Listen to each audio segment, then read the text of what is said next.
The massive chamber stretched across 3 kilometers of polished metal and crystal, its walls reaching so high that clouds formed near the ceiling. Hundreds of different alien species filled the seats, their voices creating a symphony of clicks, hums, and electronic translations that echoed through the space. Captain Marcus Reed sat in the corner section marked for Earth, his simple blue uniform-looking plane next to the elaborate robes and technological displays of the other delegates. The Galactic Council had existed for over 2,000 years, governing trade and territory disputes across 47 star systems. Every species that achieved faster-than-light travel eventually found their way here, seeking recognition and trading rights. Most arrived with impressive fleets and advanced weapons to back their claims. Humanity had arrived 6 months ago with 3 small ships and a request for peaceful contact. Councillor Thane stood at the central podium, his forearms gesturing dramatically as he addressed the assembly. His species, the Corvan, had controlled the council for centuries through a combination of advanced technology and ruthless politics.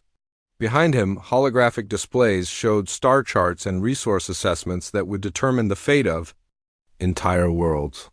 Today we address the expansion of mining operations in the Outer Rim territories, Thane announced, his translator converting his mechanical voice into dozens of languages simultaneously. Several worlds have been identified as rich in rare minerals essential for our continued growth. Reed watched as images of planets appeared on the display. His heart sank when Earth's blue marble appeared among them, rotating slowly as data scrolled beside it. The readout showed population numbers, technological assessments, and resource estimates that reduced his entire world to numbers on a spreadsheet. These primitive worlds lacked the capability to properly extract their own resources. Thane continued, his multiple eyes scanning the assembly for any signs of disagreement. The Council will oversee development through our approved mining consortiums. Local populations will be relocated to designated zones for their own safety. The phrase, relocated to designated zones, sent a chill through Reed's spine. He had studied enough galactic history to know what that meant. Entire civilizations disappeared into work camps, their worlds stripped bare and left as empty husks floating in space. Reed stood slowly, his movement catching the attention of nearby delegates. A wave of amused clicking and humming spread through the chamber as hundreds of alien eyes focused on the lone human representative. The delegation from Earth requests permission to speak, Reed said clearly, his voice carrying through the chamber's acoustic systems. Thane's expression showed what might have been amusement if his face had been capable of human expressions. The humans wish to address the Council? How entertaining. Very well, let us hear what the primitives have to say about galactic affairs. Laughter rippled through the chamber, a sound composed of dozens of different species expressing mirth in their own ways. Reed felt his jaw tighten but kept his voice steady as he activated his podium's microphone. Earth objects to being classified as a resource extraction site? Reed began, ignoring the continued laughter from the assembly. We are a sovereign world with over 8 billion sentient beings. We have rights under galactic law regarding our territorial integrity and self-determination. The laughter grew louder, with some delegates pointing at Reed with appendages that served as fingers, claws, or tentacles. Councillor Krill of the Xanthari Empire stood at his own podium, his crystalline form refracting the chamber's lights into rainbow patterns. Rights? Krill's voice resonated like breaking glass through the translation system. Your species has barely achieved primitive space travel. Your fastest ships require months to travel between planets in your own system. Your weapons technology consists of chemical propellants and basic nuclear fission. What rights could such a backward species possibly claim?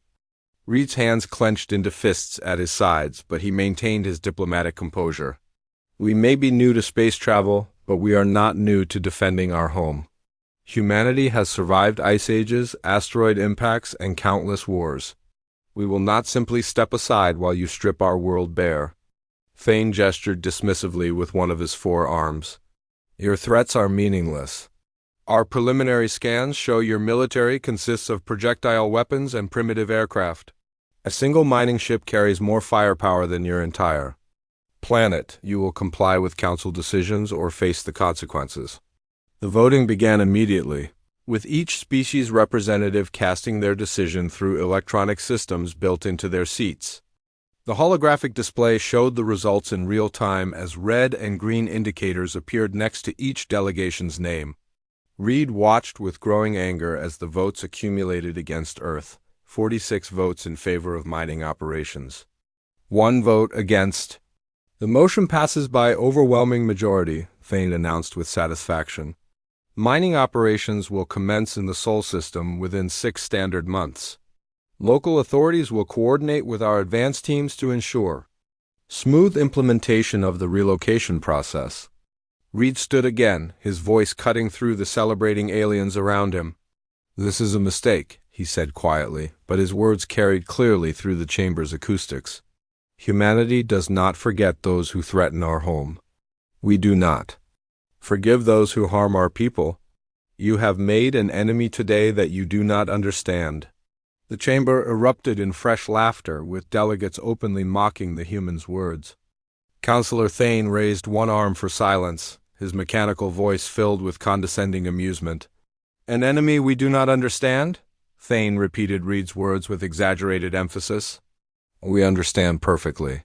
You are a species of barely intelligent mammals who have managed to achieve basic spaceflight through luck and persistence.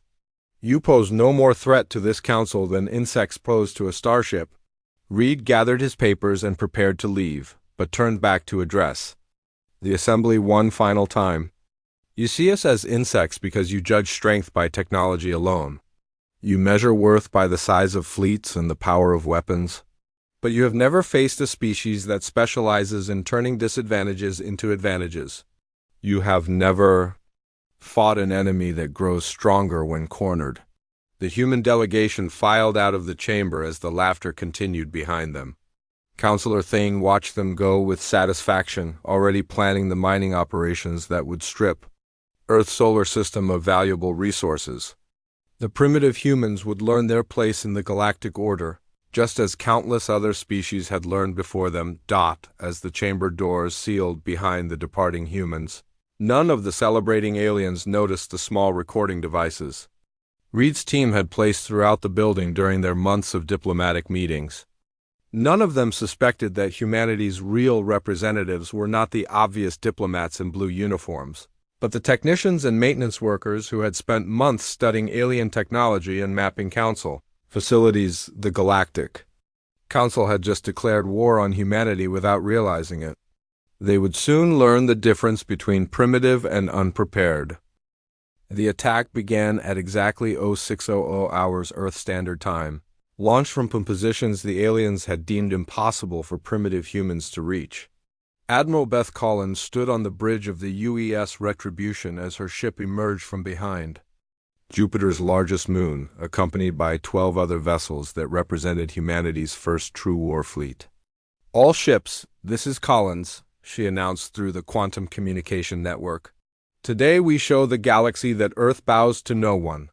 Execute Operation Thunderbolt. The Xanthari mining command ship Prosperity was the first to detect the approaching human fleet. Captain Vorth was reviewing extraction reports when his sensor operator began screaming warnings that made no sense. According to the readings, 13 unknown vessels were approaching at impossible speeds, their energy signatures unlike anything in the galactic databases.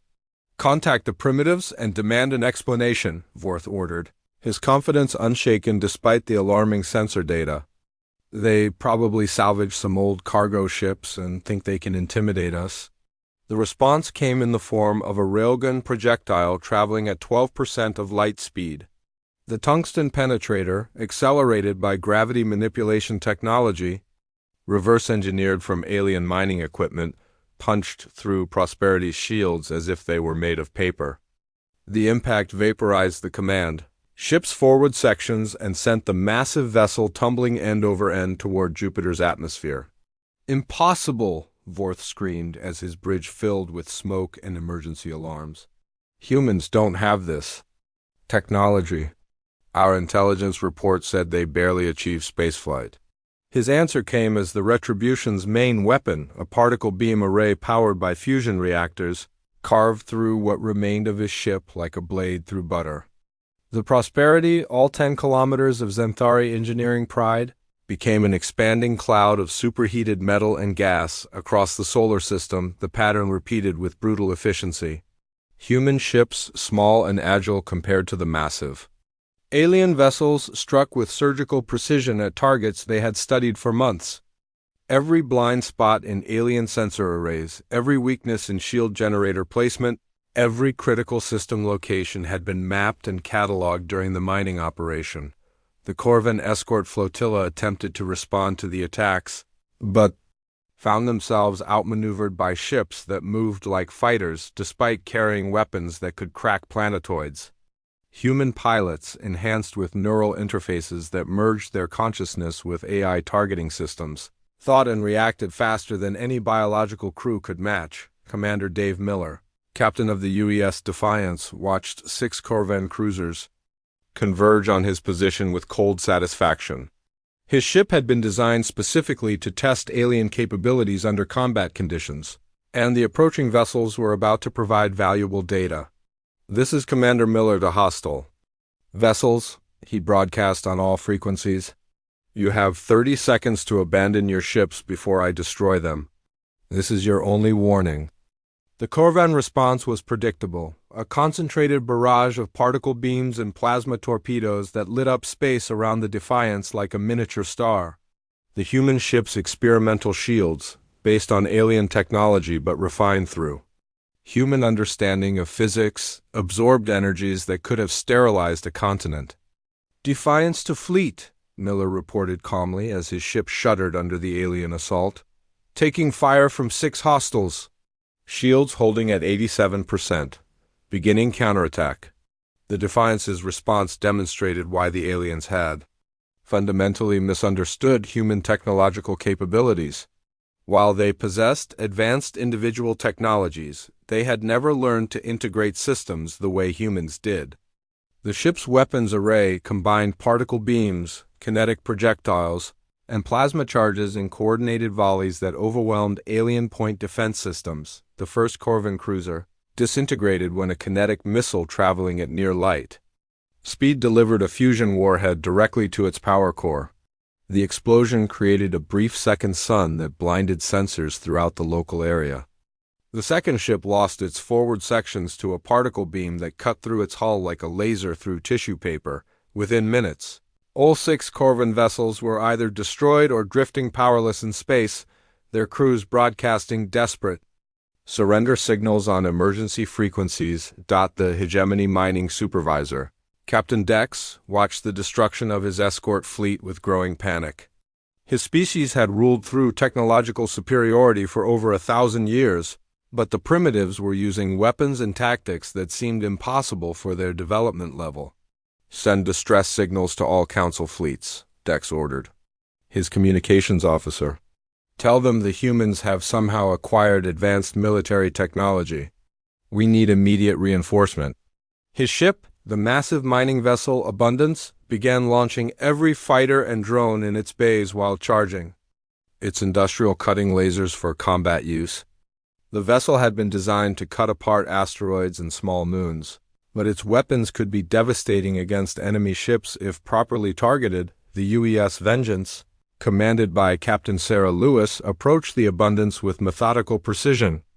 Lewis had studied the mining ship's specifications for months, identifying critical systems and defensive weaknesses that the aliens had never considered because they had never faced a real threat.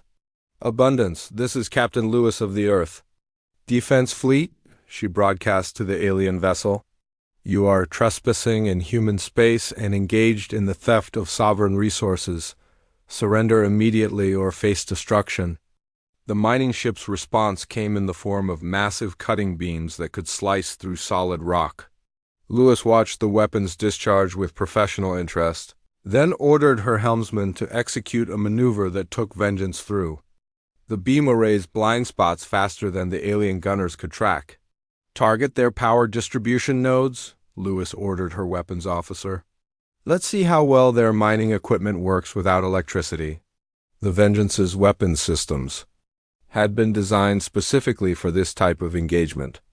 Instead of trying to punch through the mining ship's massive armor plating, human engineers had created precision weapons that could target specific systems through gaps in the alien vessel's structure.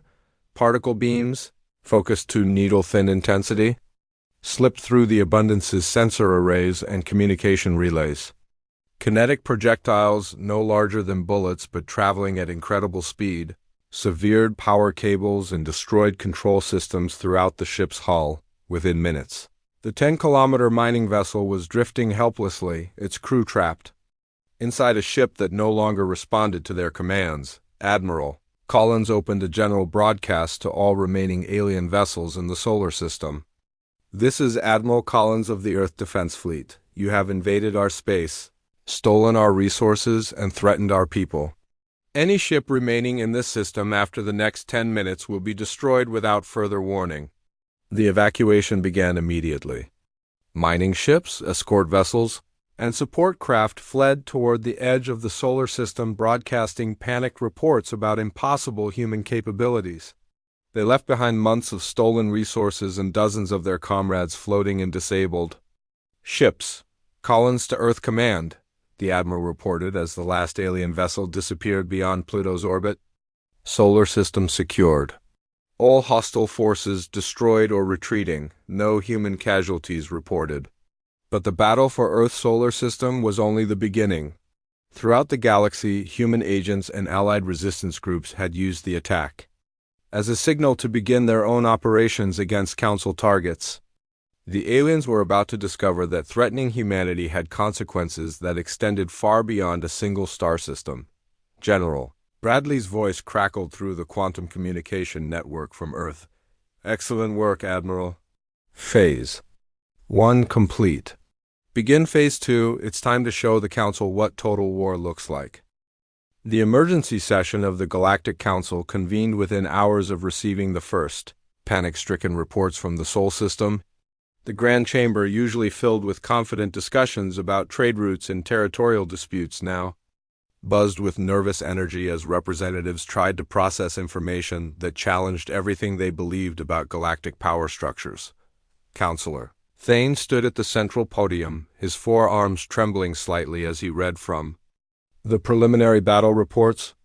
27 vessels destroyed, 14 more disabled beyond repair, and complete evacuation of human space. All of this accomplished by a species we classified as barely spacefaring primitives. The holographic displays showed tactical recordings from the fleeing ships, depicting human vessels moving with impossible agility, while delivering firepower that exceeded their apparent size by orders of magnitude. The assembled delegates watched in stunned silence as their supposedly superior fleets were systematically dismantled by enemies they had dismissed as insects. Admiral Rex of the Hegemony Military Command stood to address the assembly, his crystalline form crackling with electrical discharges that indicated extreme agitation. "The humans have somehow acquired an integrated technology far beyond our initial assessments. Their weapon systems show characteristics of Xanthari gravity manipulation, Corvin particle physics, and what appears to be entirely new applications of quantum mechanics." Entirely new applications? Counselor Creel's voice carried a tremor that his species' usual arrogance could not hide. "Explain this assessment." "They are using principles we understand, but in combinations we never considered." "Practical," Rex continued, gesturing toward the tactical displays. "Their ships move like interceptors but deliver the firepower of capital vessels. They have somehow solved the power distribution problems that have limited warship design for millennia." The chamber erupted in arguments and accusations as different species blamed each other for the intelligence failures that had led to this disaster. How had the humans advanced so quickly? Where had they acquired technologies that surpassed Council capabilities? More importantly, what were they planning to do next? The answer came sooner than anyone expected. The chamber's main display activated without authorization, showing the image of Captain Marcus Reed standing in what appeared to be a sophisticated command center. Behind him, tactical displays showed star charts marked with locations throughout council space. Honored counselors, Reed began, his voice carrying none of the diplomatic deference he had shown during previous appearances. I bring greetings from the free people of Earth and an offer of terms for ending the hostilities you initiated. Terms? Thane roared, his mechanical translator amplifying his outrage. You murdered our citizens and destroyed our property. There will be no negotiations with terrorists and pirates. Reed's expression remained calm as he gestured toward the displays behind him. You declared war on my species when you voted to strip mine our solar system. We simply responded in kind. But unlike your council, we are prepared to offer mercy to those willing to accept it. The transmission shifted to show a galactic map marked with hundreds of red indicators spread across dozens of star systems. Each marker pulsed softly, indicating active targets throughout council space. These markers represent every world you have enslaved or marked for enslavement in the past century. Reed explained with clinical precision. Each location is now under the protection of human forces and allied resistance groups. Any attempt to continue your exploitation of these populations will be met with immediate military response. Impossible, Krill interjected, his crystalline form flickering with disbelief. You have one star system and a handful of ships. We command fleets numbering in the thousands across 47 systems. Reed's smile carried no warmth whatsoever. You commanded fleets numbering in the thousands. Our second wave operations commenced 6 hours ago. By the time this transmission ends, your primary naval installations at Corvin Prime, Xanthari Central Command, and Hegemony Station 7 will no longer exist. As if summoned by his words, emergency alerts began flooding the chamber's communication systems. Frantic reports poured in from military commanders throughout council space, all describing the same impossible scenario: human fleets appearing without warning, striking with devastating precision at critical targets, then vanishing back into the void before reinforcements could respond. This cannot be happening, Admiral Rex whispered as he reviewed the incoming damage reports. Our intelligence networks show no human presence beyond Earth. How are they coordinating simultaneous attacks across the galaxy? Your intelligence networks failed to account for human adaptability, Reed replied, having apparently heard the question through channels the Council didn't know existed. We have been preparing for this conflict since the day you voted to destroy our world. Every diplomatic mission, every trade delegation, every maintenance worker we sent to Council facilities was gathering intelligence and placing assets. The implications began to sink in as more reports arrived. The humans had not simply defended their home system. They had systematically infiltrated council space over months of apparent diplomatic contact. Every time the aliens had underestimated human capabilities, humanity had grown stronger and more prepared for the inevitable confrontation. The Xanthari Second Fleet reports complete destruction, announced a communications officer, his voice barely audible over the chaos in the chamber. Corvin Central Command is gone. Hegemony Station 7 has stopped responding to all communications. Reed continued his broadcast as if the growing panic around him was merely background noise.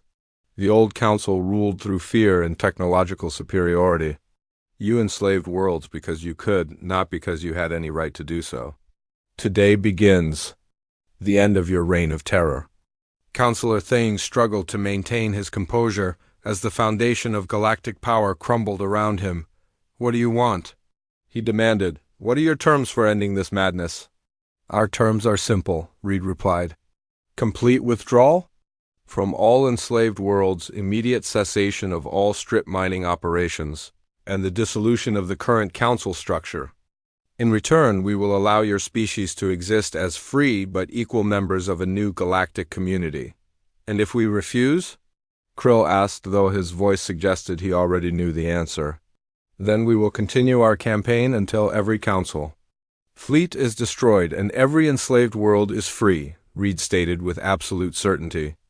We have allies throughout the galaxy who have been waiting centuries for someone to stand up to your tyranny. They know our capabilities now, and they know we cannot be defeated by conventional means. The transmission ended abruptly, leaving the council chamber in stunned silence, broken only by the constant stream of emergency reports from across their crumbling empire. Species that had ruled the galaxy for millennia were faced with a choice they had never expected to confront: surrender their power voluntarily or lose it. Through total military defeat, Admiral Rex reviewed the tactical data one more time, hoping to find some flaw in the human strategy that could be exploited. Instead, he found only evidence of careful planning and overwhelming superiority in every engagement. The humans had turned the Council's own arrogance against them, using their dismissive attitudes to hide preparations for a war the aliens had never seen coming. "Counselor Thane," Rex said quietly, his voice cutting through the chaos in the chamber, "I recommend we consider the human terms seriously. Our preliminary analysis suggests they have the capability to carry out their threats." The admission sent a shock through the assembly as delegates realized their supreme military commander was advocating surrender to primitives they had mocked just months earlier. The age of council dominance was ending not with a gradual decline, but with a sudden and total collapse of everything they had believed about their place in the universe, outside the council chambers. Across dozens of star systems, human ships continued their systematic dismantling of the infrastructure that had supported galactic tyranny for centuries. The species that had dismissed Earth as irrelevant was learning the most important lesson in military history: never underestimate an enemy that has nothing left to lose. 6 months had passed since the Council's decision, and the first wave of alien mining ships had arrived in Earth's solar system like a swarm of metal locusts. General Tom Bradley stood in the underground command center beneath Geneva, watching the massive vessels through telescope feeds as they began their systematic destruction of the asteroid belt. Each mining ship stretched over 10 kilometers in length, equipped with planet-cracking equipment that could strip an entire world down to its core in less than a year. The aliens had kept their word about preserving Earth itself, but everything else in the solar system was fair game. Mars had already lost its 2 moons to the massive extraction beams, and Jupiter's smaller satellites were disappearing one by one as the mining fleet harvested their resources with ruthless efficiency. Lieutenant Amy Foster approached Bradley's station with a tablet displaying the latest intelligence reports. Her face showed the same controlled anger that had driven every human on the project since the Council's vote.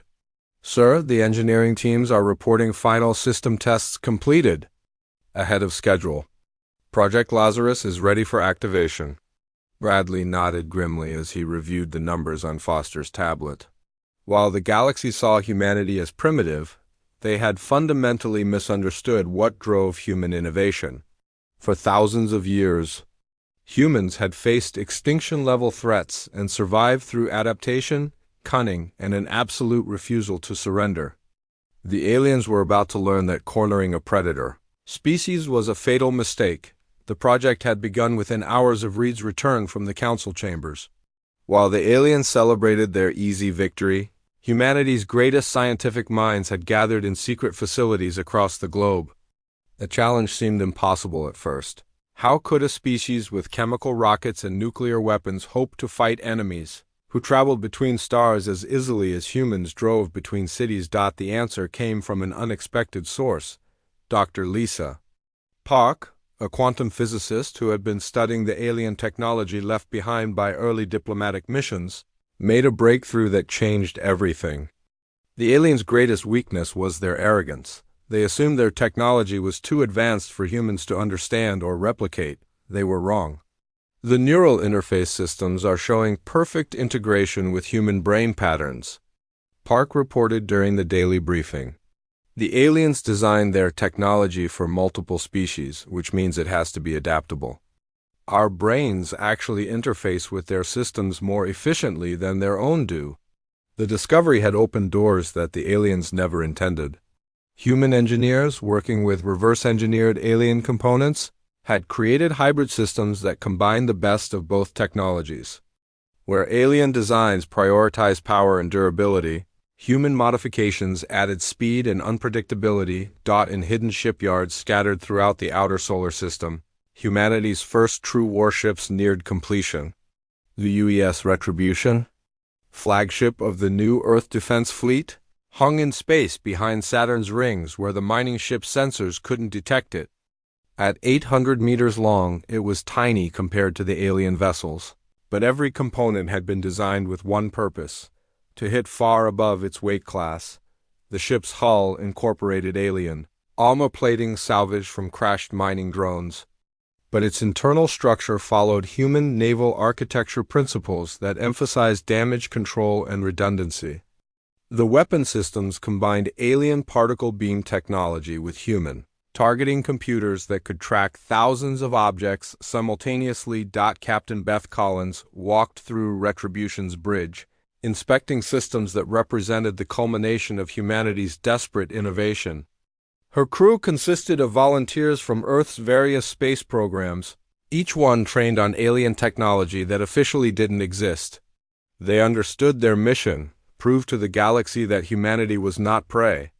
"Captain, we're receiving reports." From the other vessels, Commander Dave Miller announced from his communications station. "All 12 ships report ready for deployment. The mining fleet still shows no awareness of our presence." Collins studied the tactical display showing the positions of alien mining ships throughout the solar system. The enemy vessels followed predictable patterns, their crews confident that no threat could emerge from the primitive world they were systematically robbing. Their overconfidence would be their downfall. Meanwhile, on the surface of Earth, Captain Reed worked through diplomatic channels to gather intelligence on council member worlds and military installations. His team had spent months building relationships with representatives from oppressed species, learning about the political structures that kept the galactic powers in control. "Marcus, we've received confirmation from our contacts in the Tau Ceti system," reported Agent Lisa Chun, Reed's intelligence coordinator. "The resistance groups are ready to coordinate with our operations. They've been waiting decades for someone to stand up to the Council." The revelation that humanity was not alone in their hatred of the galactic powers had been another crucial discovery. Across the galaxy, dozens of species lived under the boot of Council authority, their worlds strip-mined and their people enslaved. They lacked the technology to fight back effectively, but they possessed something equally valuable: detailed knowledge of Council military positions and weaknesses. Dr. Park's latest breakthrough involved quantum communication systems that could transmit messages instantaneously across any distance. Using salvaged alien components and human innovation, she had created a network that would allow Earth's forces to coordinate strikes across the galaxy without the time delays that plagued conventional space communication. "General, we're ready to begin the final phase," Park announced as she joined Bradley in the command center. "The quantum network is active and our allies are in position. We can strike at Council targets simultaneously across 12 star systems." Bradley studied the strategic overview that showed human forces and allied resistance groups positioned throughout the galaxy. The aliens had dismissed humanity as a single-world threat, never suspecting that human agents had been spreading throughout Council space for months. Gathering intelligence and building relationships with oppressed populations, the mining operation continued above them, alien crews working in shifts to process the resources they had stolen from humanity's solar system. They followed their schedules with mechanical precision, never varying their routines or updating their security protocols. They saw no need for caution when dealing with primitives who couldn't threaten them. "Sir, incoming message from Admiral Collins," Foster reported. "The fleet is in position and ready to commence operations on your command." Bradley looked up at the ceiling, knowing that somewhere above them, alien miners were destroying the solar system that had given birth to humanity. They had come expecting easy plunder from a species too weak to resist. Instead, they would become the first victims of humanity's awakening. "Tell Admiral Collins to begin the operation," Bradley ordered. "And send word to all our allies across the galaxy. Today we show the Council what happens when you threaten Earth." The command went out through quantum communicators to human ships, hiding throughout the solar system and resistance cells on dozens of worlds. For the first time in galactic history, a coordinated rebellion against Council authority was about to begin. Led by the species the aliens had dismissed as harmless primitives above them, the mining ships continued their work, unaware that their peaceful extraction operation was about to become the opening battle of a war that would reshape the galaxy. 1 year after the first strike against the mining fleet, the Galactic Council chambers looked nothing like the seat of power it had once been.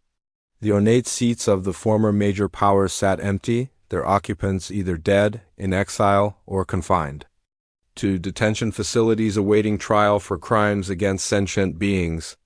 In their place sat representatives from dozens of worlds that had never before had a voice in galactic affairs. Secretary General Marcus Reed stood at the podium where Councillor Thane had once delivered his arrogant proclamations about primitive species and mining rights. The transformation of the chamber reflected the broader changes that had swept across the galaxy as the old order collapsed and something entirely new took its place. The Terran Republic recognizes the delegation from the Tau Ceti Liberation Front, Reed announced, gesturing toward a group of beings whose species had spent 3 centuries as slave laborers in Zentari mining operations. Ambassador Neela, the floor is yours. The chamber watched with respectful attention as Neela approached the speaking platform. 6 months earlier, her people had been property of the Zentari Empire, bred and conditioned for lives of servitude in asteroid mining facilities. Today she stood as an equal among the representatives of 43 liberated worlds, helping to write the laws that would govern a new galactic civilization. Thank you, Secretary General, Neela began, her translated voice carrying across the chamber with confidence that would have been impossible under the old system. The Tau Ceti worlds formally request assistance in establishing defensive fleets to protect our newly independent colonies from potential slavers operating in the Outer Rim territories. Reed nodded as he made notes on his tablet. Approved. Admiral Collins will coordinate with your military advisors to ensure adequate protection for all Tau Ceti settlements. We will not allow any species to return to bondage while Earth has the power to prevent it. The transformation had been swift and merciless once the full scope of human capabilities became clear. Council fleets, once the terror of the galaxy, had been systematically hunted down and destroyed by human task forces that appeared without warning and vanished before reinforcements could respond. The former galactic powers had learned too late that technological superiority meant nothing when facing an enemy that refused to follow conventional tactical doctrine. The Zentari Empire had collapsed first. Its leadership dead or captured after a human strike force penetrated their supposedly impregnable home system and eliminated their entire command structure in a single coordinated assault. The Corvan Collective and Hegemony forces had lasted longer, but their fate was sealed once human agents activated resistance cells they had been secretly organizing for months. Secretary General, spoke another delegate, this one representing the former Corvan slave colonies. We have received reports that Councillor Thane has requested another audience. He claims to have information about threats from beyond our current sphere of influence. Reed considered the request carefully. The former hegemony leader currently occupied a detention facility on Luna, awaiting trial for authorizing the enslavement of entire species and the strip mining of inhabited worlds. His empire was gone, his fleets destroyed, and his former subjects now sat as free beings in the chamber where he had once proclaimed their inferiority. Bring him in, Reed decided. Let him see what his arrogance has accomplished. The chamber fell silent as guards escorted Thane into the space where he had once wielded absolute power over the fates of billions of beings. His 4 arms were restrained behind his back, and his once magnificent ceremonial robes had been replaced with simple prison garments. His multiple eyes took in the transformed chamber with obvious shock and dismay. Representatives of species he had enslaved now sat in positions of authority, making decisions about the future of the galaxy without regard for his opinion or approval. The humans who had once begged for recognition now controlled the most powerful military force in known space. Backed by alliances with dozens of grateful liberated worlds. You wanted to speak? Reed asked without emotion, making no effort to hide his contempt for the fallen tyrant. You do not understand what you have accomplished, Thane said desperately, his voice carrying none of its former authority. Beyond the outer rim, there are threats that make our old empires look like children playing with toys. We maintained order throughout the galaxy, prevented chaos that would consume everything. You maintained your own power and wealth through the suffering of others, Reed corrected coldly. The only chaos you prevented was the chaos of species being free to govern themselves. You chose to target Earth because you thought we were too weak to resist. It was the greatest miscalculation in galactic history. Thane's shoulders sagged as the weight of his defeat became clear. What do you want from me? Nothing, Reed replied simply. You are going to stand trial for your crimes against sentient beings. But I wanted you to see this chamber filled with the representatives of species you considered property. I wanted, you to understand that your superior civilization was built on a foundation of cruelty and fear. The moment you encountered a species that refused to submit, it all came crashing down. The assembly watched as guards led Thane away, a broken symbol of the old order being removed from a chamber that now represented something humanity had brought to the galaxy, the radical idea that technological advancement should serve all beings. Not just those with the biggest fleets. Reed turned back to address the assembled delegates as the session continued. The Outer Rim surveys have confirmed Thane's claims about potential threats beyond our current territory. Long-range sensors have detected energy signatures consistent with large military forces operating in unexplored regions. Admiral Beth Collins approached the podium as Reed stepped aside. Our reconnaissance ships have identified at least 3 separate powers operating beyond the galactic rim, each one commanding fleets that rival what the old council possessed at its height. One of these forces appears to be moving toward our territory. The news sent ripples of concern through the chamber, but not the panic that would have gripped the old council when faced with superior forces.